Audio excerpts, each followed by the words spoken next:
दुड्ढ अड्ढ कम्म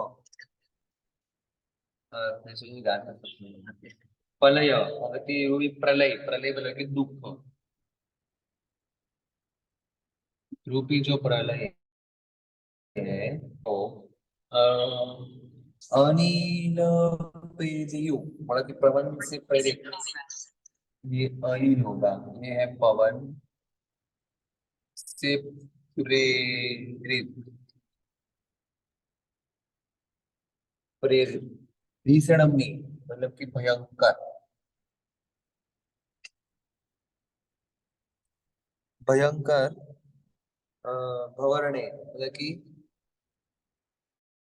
संसार रूपी जंगल में हिंडंतो मतलब कि भटकता हुआ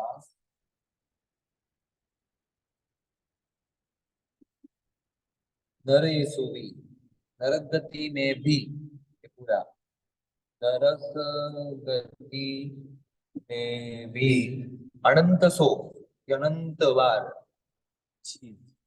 अनंत बार हे जीव हे जीव पतोसी निकल गया है। ठीक है तो बोल रहे कि हे जीव दुष्ट ऐसे आठ कर्म रूपी जो प्रलय है उसके प्रलय मतलब कि तूफान तूफान के पवन पवन से प्रेरित होकर भयंकर इस ऐसे इस संसार रूपी जंगल में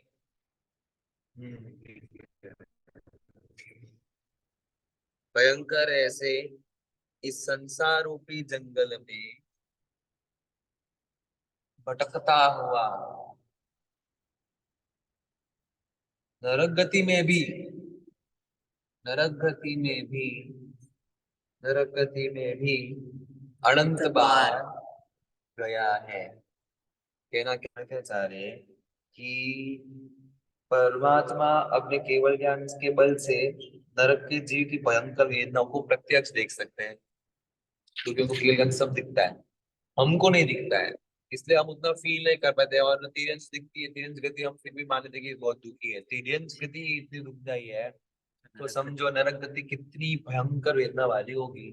तो कहना क्या चाह रहे हैं कि दुष्ट आठ कर्म के प्रलय रूपी प्रलय से प्रेरित जो पवन का संसार रूपी जंगल में भटकता हुआ तू नरक गति में अनंत बार गया हुआ है जीव बरोबर।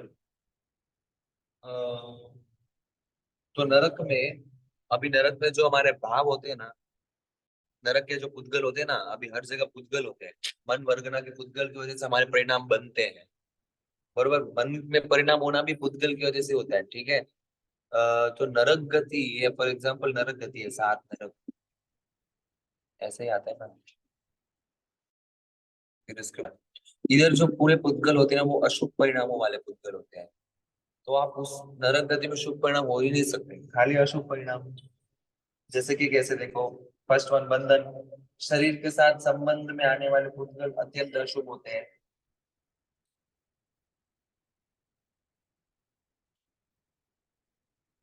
ये तो फिर वो तो बहुत डीप हो जाएगा ये नौ तत्व का छोड़ो बस ऐसे समझ लो ना कि नरक गति में ये जो आपके परिणाम वो टोटली अशुभ परिणाम वाले पुद्गल होते हैं सब अशुभ अशुभ अशुभ अशुभ शुभ कुछ भी नहीं बरोबर। इसलिए हमको बोल रहे हैं कि जीव कि हे जीव अनंत बार तो नरक में जा चुका है ऐसे इस संसार में भटकते हुए अगर इस नरक में जाने का स्टॉप करना है स्टॉप बटन तो एक ही है धर्म से शुभ परिणाम से शुद्ध ध्यान से कर्म का क्षय से मोक्ष बरोबर। किसका इसका सवाल तो यही है कि बोल रहे कि हे जीव दुष्ट मतलब कि खराब जो 8 कर्म है उसके प्रलय मतलब कि तूफान से प्रेरित जो पवन है, जो पवन है, उसकी वजह से मतलब कि जब भी ये नरक गति रूप का जो पवन आया चौका, तो बस बहुत दुख उस के पवन के प्रेरित से भयंकर संसार के जंगल में, इस संसार में भटकता हुआ नरक गति में अनंत बार गया है। अब तक हम कितनी बार नरक में गए? अनंत बार नरक में जाके आ चुके हैं। और कितनी बार जाना होगा? अनंत बार जाना होगा। बाकी हो सकता है अपने अपने आत्मा के परिणति के हिसाब से, बरोबर। अभी एक ही चलो, अरे चलो। सप्तसु नरयमहीसु वज्जानलदाह सियवीणासु वस्यो अनंत पुत्तो विलंबतो करुण सद्देहिम। तो सप्तोसु मतलब कि सप्तो, सातों सातों सातों नरय नरक की महीसु मतलब कि पृथ्वी, पृथ्वी नीचे नरकों की पृथ्वी। अभी फॉर एग्जांपल ये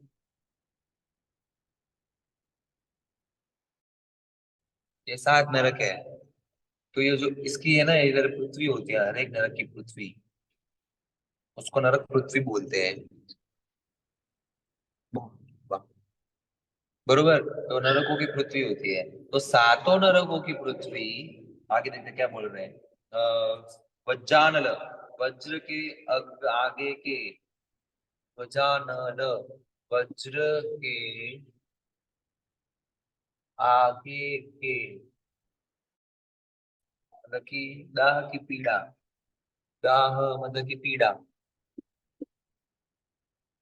सियमियणासु शीत, शीत वेदना। सिय मतलब कि शीत शीत वेदना। शीतलता शीत मतलब कि ठंडी ठंडी। ठंडी ऋतु वसियो रहा है, वसिया, वसियो मतलब कि रहा है। अनंत कुत्तो अनंत बार। विलवंतो विलाप करता हुआ मतलब कि दुख में विलाप करते ना, वहां पे कोई बचाने वाला नहीं है। करुण, करुणा यस, शब्द के द्वारा। करुण सद्देहम, ये सद्देह के शब्द के द्वारा। करुणा शब्द से अभी देखते सीक्वेंस देखे तो समझ में आ जाएगा। सबसे पहले, जहां वज्र के आग के समान, आगे नहीं आग, वज्र की आग के समान दाह। दाह मतलब कि गर्मी से प्यास लगती है ना वो, बरोबर। दाह की पीड़ा, ये दाह हो, प्यास बरोबर। तो वज्र की जो आग होती है, वन उसके दाह की पीड़ा, बरोबर। और एक ये होगी फर्स्ट, फर्स्ट वन। सेकंड, शीत की वेदना, इतनी गर्मी भी और इतनी ठंडी भी। ऐसे ही सातों नरक की पृथ्वी में भी, 3, 4, 5 में भी करुण शब्द से विलाप करता हुआ, करुण शब्द से 6, 7 विलाप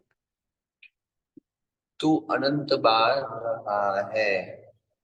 तो कहना क्या चाह रहे हैं, नरक की पृथ्वी कैसी होती है पता है? उस सब पृथ्वियों की अलग अलग विशेषताएं हैं, स्पेशलिटी है। तो वज्र के समान नरक की, एक नरक की पृथ्वी ऐसी होती है, इतनी भयंकर आग, इतनी भयंकर गर्मी कि उसके दाह मतलब उसके हीट से, उसके प्यास से हम पीड़ित हो जाते हैं। एक नरक की पृथ्वी इतनी, इतनी शेष, इतनी ठंडी ठंड से कि इस इन दोनों को हम अगर मेजर करना हो ना, तो मेजरमेंट के लिए वो थर्मोमीटर क्या हो, जो एनवायरमेंट के टेम्परेचर वो मेजर करे, वो भी काम ना आए, वो फूट ही जाएगा चप करके। इतनी वेदना सातों नरकों में तुम करुण शब्द से विलाप, विलाप मतलब कि ऐसा बोलते हैं, "ए, बचाओ बचाओ", ऐसे वो विलाप करते हैं। किस शब्द से? करुणा। हम बोलते हैं कि कोई तो करुणा करो, दया दया दया दया, ऐसा अनंत बार हम रह चुके हैं। ऐसा शास्त्रकार कह रहे हैं, आप कितना भी करुणा शब्द या दया दया भी वापर लो वहां पे हमको बचाने वाला कोई नहीं है।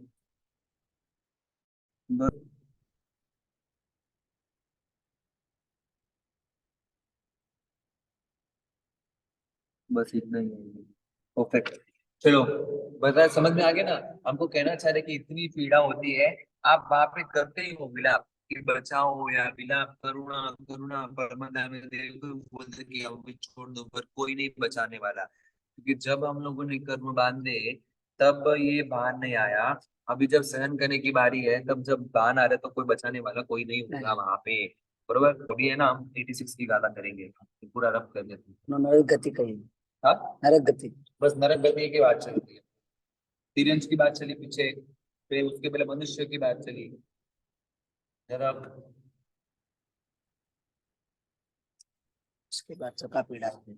अब इस समय ना एक हर एक चीज की कंक्लूजन ही चल रही है, क्योंकि लगभग हम नजदीक में आ चुके हैं अभी। 86 आज 90 तक तो हो जाएंगे। हम्म।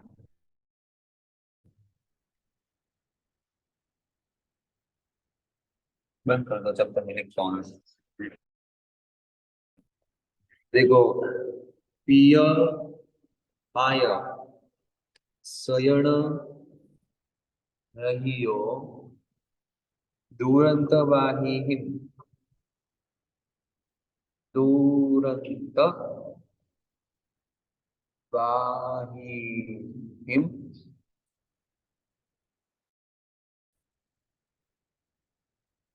पीड़ियो बहुसो,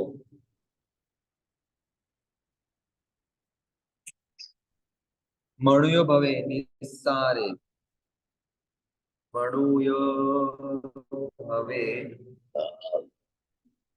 निस्सारे, विलवियो किं न तं सरसि, विलवियो किं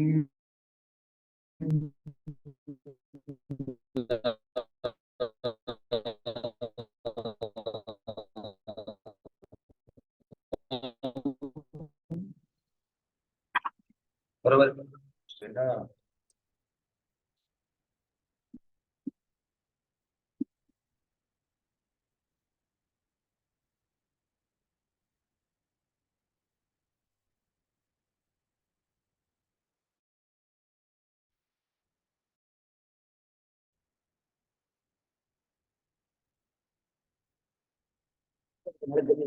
इधर नहीं है, फिर दूसरा बोल रहे हैं।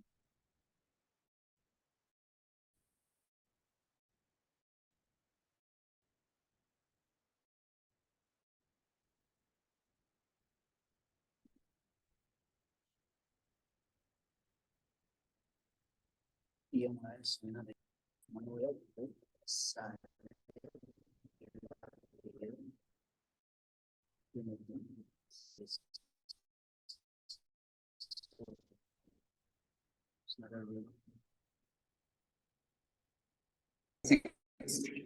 के शब्द पियो मतलब कि सिंपल है, कितनी बार आ चुका है।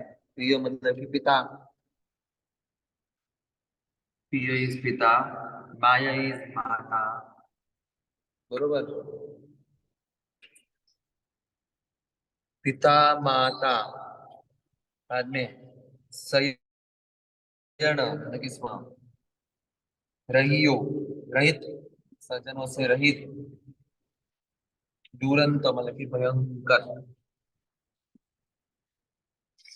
पानी मतलब कि व्याधि के द्वारा, व्याधि से, व्याधि से मनुष्य भाव में, मनुष्य भाव में निस्सारे मतलब कि असार,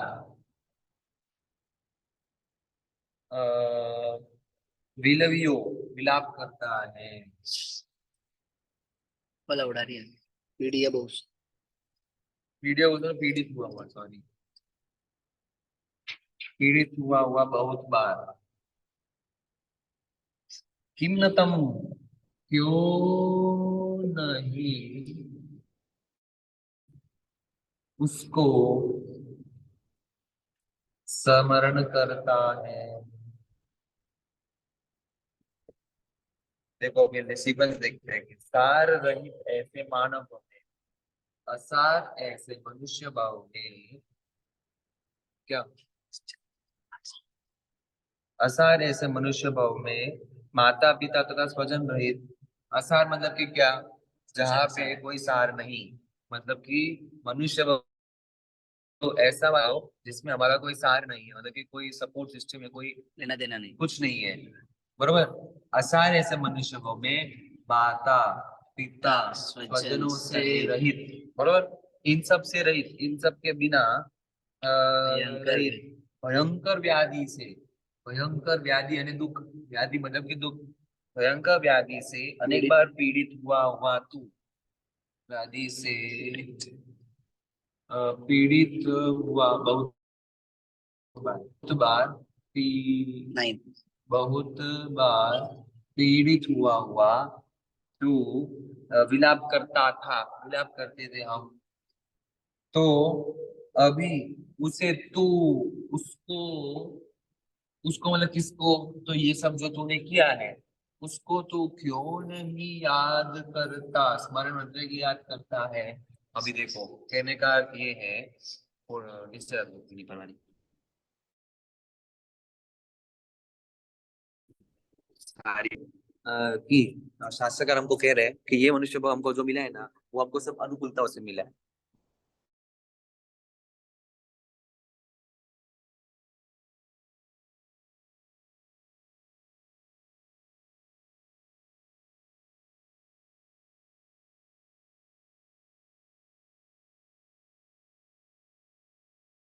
पिता स्वजन सब अनुकूलता है, पर हम राग कर रहे हो तुम जो, कि कितने ही जब हमें को सहन करते हुए विलाप किया कि क्यों नहीं मेरा कोई, अभी देखते ही है ना कि अनाथ जो होते हैं उनका कौन होता है, ना कोई माता ना कोई पिता ना कोई स्वजन, बस अकेले रहते हैं, बस ये कैसे करके ये जिंदगी बितानी है, ये आयुष्य खत्म करना है, बस ऐसे ही बहुत बार देखते ही है। नहीं तो जो खाली सिंगल कपल हो, हस्बैंड एंड वाइफ, जिनके बच्चे भी ना हो, और वो एक एक कपल में से एक गुजर जाता है ना, फिर दूसरे की क्या हालत होती है, हम लाइफ देखते ही हैं जनरली। दिखता ही है कि अभी तो ठीक है, अमुक अमुक सब बेचारे लोग ओल्ड एज में भी अकेले रहते हैं, उनका कौन सार, कितनी व्याधि उनको होती है, उनको कोई बीमारी हो तो कौन बचाने वाला, कौन सेवा करने वाला, फिर भी वो कितना विलाप करते होंगे ना कि कोई मुझे काश मेरे पास कोई होता मेरे सपोर्ट के लिए, काश मेरा कोई करने वाला होता, काश ये होता, काश वो होता, सब विलाप करते हैं। तो हमको ये बोल रहे हैं शास्त्रकार कि आज तुमको सब अनुकूलताएं मिल गई है, तो ऐसा जो मनुष्य हो तुमने भी बिताया हुआ है, जहाँ पे तुम्हारा कोई सार नहीं था, भयंकर वेदनाओं से तुमने विलाप किया, तो उसको तू स्मरण क्यों नहीं करता, स्मरण करो, क्योंकि वो वापस भी आ सकता है। ऐसा मनुष्य भाव अभी जो इस भाव में कर्म बांधोगे, फ्यूचर में जो मनुष्य भाव मिलेगा ऐसा वाला भी मिल सकता है, जहाँ पे कोई ही नहीं, कोई भी नहीं, बस बचपन से बस अकेले ही भटकते रहो। देखते ही हम कितने अनाथ, वो अनाथ तो फिर भी ऑर्फनेज में रहते हैं ना, तो कुछ ना कुछ रिश्ते बन जाते हैं, देखने वाले कोई है, कोई ना कोई सार है।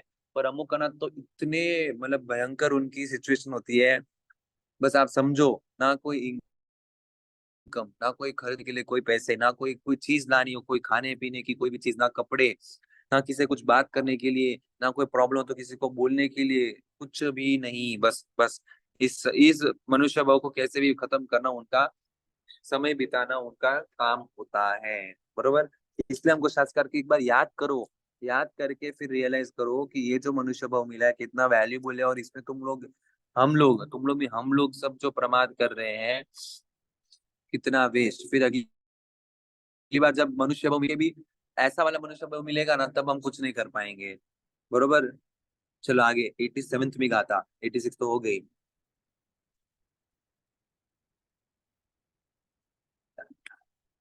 क्या है नंबर करके, चलो, पवन गयण मग्गे अलखियो भमई, भवबने जीवो, भवबन मतलब कि भव रूपी जो बन है, जंगल जीवो, ठाण ठाणमी स्वर्ण समुज्जीर्ण घन शयन, बरोबर। चलो देखते हैं, शब्दार्थ देख ले तो क्लियर सब समझ में आ जाएगा, समझियूण है वो, पण पवन की तरह, ज मिक्स हुए।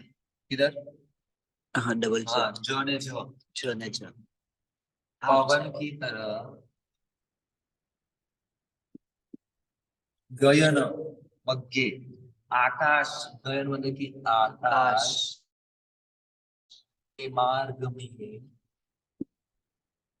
अलख्यो अपरिचित बना हुआ, अपरिचित मतलब कि अननोन, अननोन,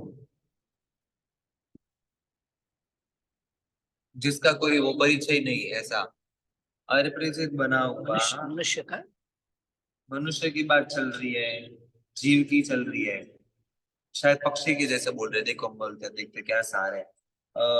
भ्रमण, भ्रमण करता हुआ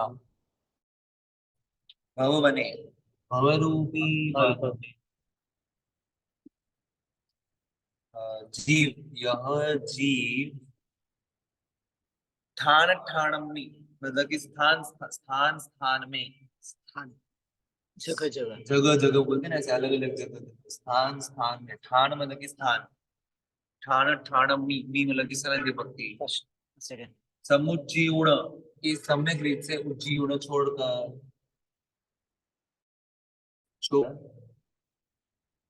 धन, धन मतलब कि धन सज्जनों के समूह को, घन ये धन है, हाँ। धन स्वजन के संगाय मतलब कि संगत समूह को, चलो शब्द से वो देखते हैं सीक्वेंस। स्थान स्थान में वन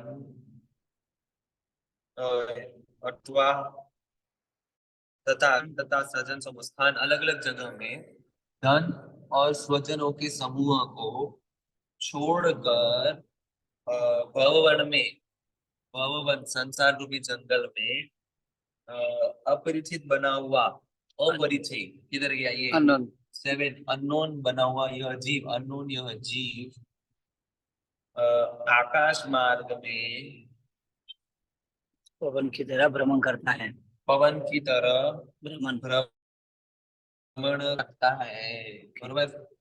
बोल तो देखो, कहने का सार ये बोल रहे हैं कि जन्म के बाद हर एक जीव अपने में, अपने जीवन में जीव व जड़ पदार्थों के साथ संबंध करता है, वो भले धन हो या स्वजन हो, संबंध तो होता ही है, जुड़ता ही है, बरोबर। लगभग पूरी जिंदगी संबंधों को जोड़ने और जोड़े हुए संबंधों को निभाने में पूरा हो जाता है, संबंधों को जोड़ने में वर्ष लग जाते हैं, बरोबर। परंतु मृत्यु के एक एक सेकंड में ही उसके साथ जिंदगी भी उसके साथ हुई जिंदगी में जोड़े हुए सारे संबंध भी खत्म हो जाते हैं। कैसे, जैसे कि डोरी से कटी हुई पतंग आकाश में यहाँ उड़ती है ना, डोरी से पतंग को डोरी कट हो जाए तो आकाश में कैसे वो ऐसे ऐसे घूमती है, बिना बिना कोई मतलब एड्रेस एड्रेस कोई पता पता नहीं, ऐसे घूमती रहती है, बरोबर। वैसे ही उसी प्रकार मृत्यु के द्वारा जब व्यक्ति अन्य पदार्थ या तो स्वजन या फिर धन या भी कोई भी चीज से साथ रहा संबंध विच्छेद हो जाता है, फिर वो अजीब भटकता है। मरने के बाद तो ये आत्मा 14 राजलोक की इस लंबी चौड़ी दुनिया में कहाँ पैदा होगा ये कुछ भी पता नहीं, अपने अपने कर्म के अनुसार जीवात्मा है। तो इसलिए शास्त्रकारों ने इस गाथा में भी आकाश के मार्ग में पवन की तरह, पवन कैसे घूमता है, बस ऐसे बिना कोई कोई सिस्टम ही नहीं है, इधर उधर उधर से घूमता है। और शास्त्रकारों ने इसका एग्जाम्पल भी दिया है, पतंग होती है ना, पतंग उसकी एक बार कट जाएगी तो फिर पतंग कहाँ जाके गिरेगी, पता नहीं, बस वो हवा में ऐसे उड़ती उड़ती इधर उधर उड़ती उड़ती कहीं पे गिर जाएगी। वैसे ही इस भव में, इस भवरूपी जंगल में, यहाँ पे जीव जीव ने जितने भी धन अन्य स्वजनों के समूहों को, समूह के साथ संबंध जोड़ा हुआ है, एक बार जब ये भव खत्म हो जाएगा, जब आयुष्य खत्म हो जाएगा, तब पवन की तरह, पतंग की तरह ये सब धन स्वजन को छोड़कर, जैसे पतंग की डोरी टूटी तो सब पतंग का और ये डोरी और हमारा संबंध कट, फिर वो पतंग कहाँ कहाँ स्थान स्थान में उड़कर चला जाएगा। वैसे जैसे ही हमारा आयुष्य रूपी डोरी कट हुई, सब धन अन्य स्वजनों के सबके जितने भी पदार्थ इस संसार में हम लोगों ने जोड़े हैं, सबके साथ कट कट ऑफ, स्वधन अरे संबंध कट हो जाएगा। और हम ऐसे ही बिना जैसे पतंग उड़ते हैं ना, कई कई कई कई ऐसे उड़ते उड़ते उड़ते उड़ते थे, हम हमारा कर्म जहाँ हमको लेके जाएगा वहां टपकेंगे, वहां गिर जाएंगे, बस ऐसे ही। बरोबर है। कृष्ण से। हाँ, ऐसा। चलो आगे बढ़ते हैं। अभी 87th हो गया, अभी 88th में गाथा देखते हैं। 1 सेकेंड ना, मैं पहले गाथा लिख लेता हूँ फिर कैमरा ऑन कर दूँ। अब तब तक है ना, गाथा देखना, मैंने पीडीएफ भी भेजी हुई है, फोटो भी भेजी हुई है। मैंने किसी के पास बुक भी हो तो वो भी देख सकते हो, शब्द कैसे मतलब क्लैरिटी से बोले जाते हैं। 87 या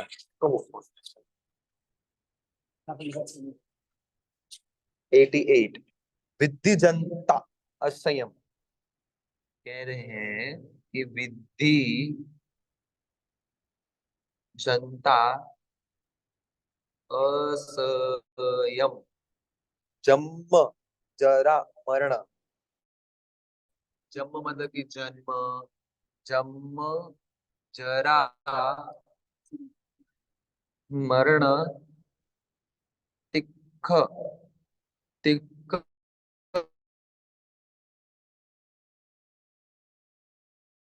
कुंते हिम, दूह मणुहवंती घोरम। दूह मणुहवंती घोरम, संसारे संसरंत जिया। संसारे, अरे, संसारे संसरंत जिया, संसरंत जिया। ये हुई हमारी 88। एक और एक लिख लेता हूँ तो साथ में हो जाएंगे। तहवी खड़म्पी, कयावी हु, आणाण भुवंग, डंकिया जीवा। संसार चार गाओ, संसार चार गाओ, न य उपविजन्ति,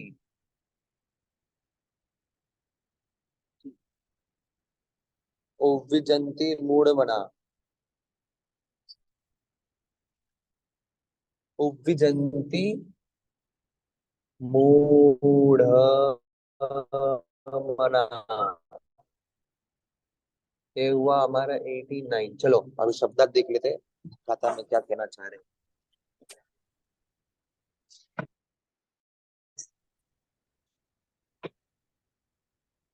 पहले देखिए गाथा की शब्दार्थ। बीड़ी जयंती मतलब कि बिंदाते हुए, मतलब कि ऐसा बिंदाते हुए, बिंदाते हुए, असंयम मतलब कि बार बार, बिना कोई रूल। असंयम मतलब कि बिना कोई प्रोसेस, बिना कोई रूल, तो बार बार जन्म,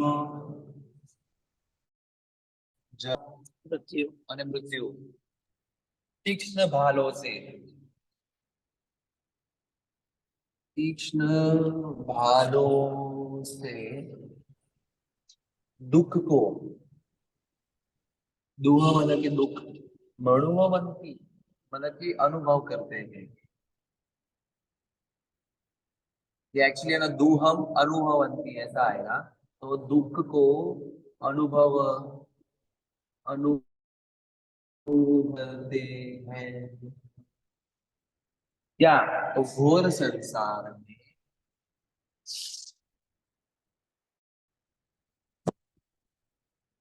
भटकते हुए जीव, संसरतम, संसरंत मतलब कि भटकते हुए जिया मतलब कि जीव। Will see the sequence. तो इस संसार में, ये रहा, इस संसार में वन, भटकने, भटकते,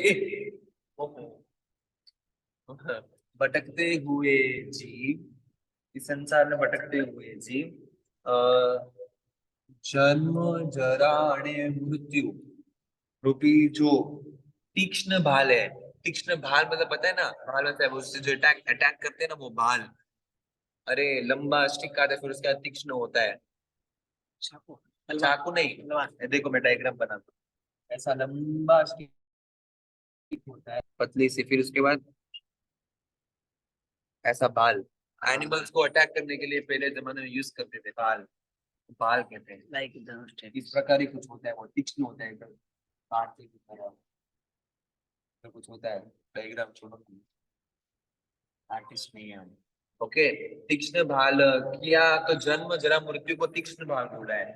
ओके, जन्म जरा मृत्यु रूप जो तीक्ष्ण भाल है, उससे विंदाते हुए, मतलब कि मार, अरे दुख को प्राप्त करते हुए, ऐसा विंदाते मतलब कि तीक्ष्ण भाल से हमको लगता है ना ऐसा। चुपता है। हाँ वैसा, तो विंदाते हुए बार बार भयंकर दुखों का दुखों का अनुभव अनुभव करते करते हैं। हैं, ओके। बार बार दुखों का अनुभव घोर घोर थोड़ा घोर दुखों का अनुभव करते हैं। तो अनुभव करते कहना क्या अर्थ है कि इस संसार में परिभ्रमण करते हैं हम जीव, घूमते घूमते भटकते भटकते परिभ्रमण करते हुए जन्म जरा और मृत्यु दुखों को सहन करना पड़ता है। तो ये तीन दुख कैसे हैं? ये तीन दुख तो पता ही है। जन्म के समय वेदना हम लोगों ने पिछले गाथों में देख ली है, कितनी भयंकर वेदना, कितनी भयंकर। जरा तो बुढ़ापा तो हम लाइव देखते हैं, बुढ़े लोगों की हालत कभी देखना। एक तो शरीर साथ नहीं देता, इंद्रिय पांचों साथ नहीं देते, लोग साथ नहीं देते। उम्र हो बरोबर। जाती है। हाँ, उम्र हो जाती उम्र हो जाती है, किसी को पसंद करनी, क्या टाइम पास करनी, ना फोन ना लोग, बस ऐसे बैठे बैठे टाइम बिताना है, कब टाइम आए है। कब वेस्ट हम ऑफ टाइम। निकले ऐसा। ऊपर से रोग तो होते ही है, शुगर, बीपी, बैक पेन, कमर, पैर, सब A to Z। शरीर तो साथ देता नहीं है, तो जरा बहुत आप सोचो ना, तो इतनी मेंटली दुखदाई ये जरा है। बरोबर। फिर मृत्यु, हाँ मृत्यु तो पता ही है, इतनी भयंकर वेदना से ही तो आत्मा फिर शरीर को छोड़ के, मतलब वेदना भयंकर हो जाती है मृत्यु में। मृत्यु की वेदना बहुत भयंकर होती है। पर तो ऐसे दुखों को, इनको है ना तीक्ष्ण भाल बोले हैं। तीक्ष्ण भाल जब ऐसा भिंदते हैं ना हमारे अंदर, तो कितना दर्द होता है। वैसा ये तीनों हैं, ऐसे दुख को हम लोगों ने बार बार इस संसार में भटकते हुए अनुभव किया है। चलो, क्लियर एकदम तीनों। हाँ, आप है ना एक ही गति नहीं, तीनों गति, तिर्यंच गति देखो, नरक गति देखो, मनुष्य गति देखो, देव गति भी देख लो। बरोबर। चलो 88 हो गया, अभी 89।